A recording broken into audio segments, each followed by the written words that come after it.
Puulavedellä 12.10.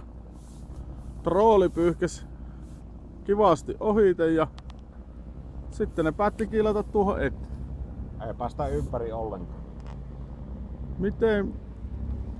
Kohta joutuu varmaan itse ajaa tonne karikoon.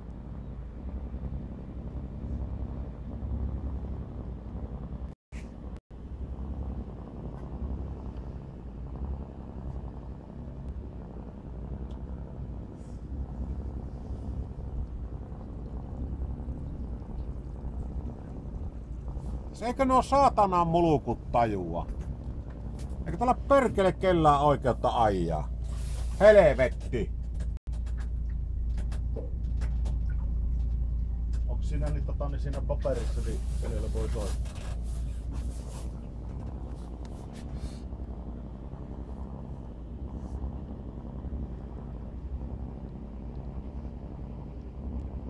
Näin kiilataan eteen hienosti.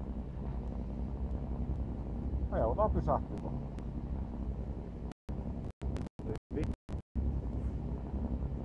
Paljon vettä. Onhan meillä vettä, mutta meillä ei sovita, koska välistä pitää nuo pallot meidän kele.